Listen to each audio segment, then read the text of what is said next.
জিহাদ মানে 10টা আমলের কথা বললাম, এই আমল যদি করতে হবে। আরেকটা আমল আছে, সেটা হলো দান সাদকা বেশি করে করতে হবে। এই দান সাদকাটা একটু করে বলি। সামনে আছে কুরবানি।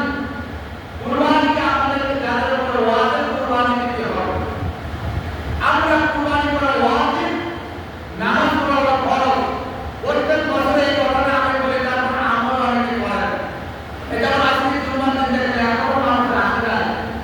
তা আমার নাম রাখতেছে জামু তা আজকে জুমার দিন গরিব মানুষের জন্য হজের দিন।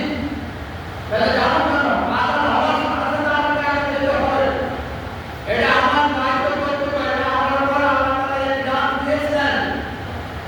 এই হজ আগামী দুবার হজ, এই হজের জন্য মানুষ সারা পৃথিবী থেকে তারা উপস্থিত হয়ে গেছে।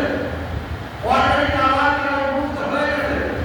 9 তারিখের সামনে হজ, অলরেডি তারা উপস্থিত হয়ে গেছে আগে থেকে। আমাদের জন্য আজকে পরিমাণ হজ আছে, আমাদের কাছে যাবে কেন?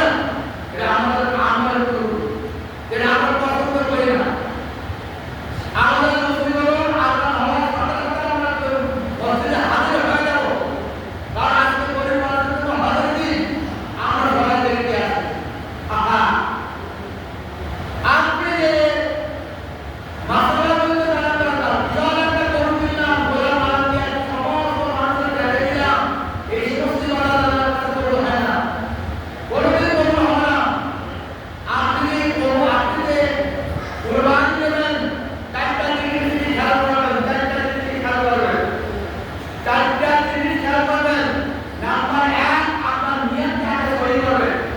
এই যারা কুরবানি পশু কিনবেন, পশু 10 নম্বর হাত করেছে, 11 নম্বর হাত করেছে, জামালপুরে হাত করেছে, কুরবানিতে হাত আছে, গরু কিনা আগে আপনার নিয়তকে সহি করলেন। কুরবানি হবে না, হবে না, হবে না, যদি আপনার নিয়ত সহি না করেন।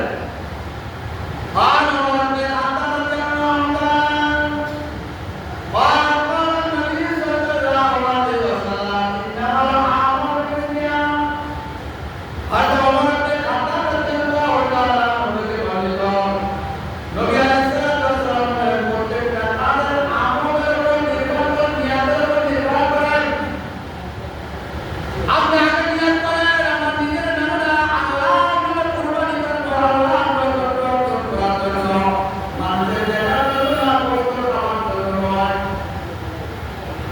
যদি মানুষের দেখার জন্য, পবিত্র করার জন্য নয়, একমাত্র আল্লাহকে খুশি করার জন্য আগে নিয়াতটাকে সহি করে নেবেন।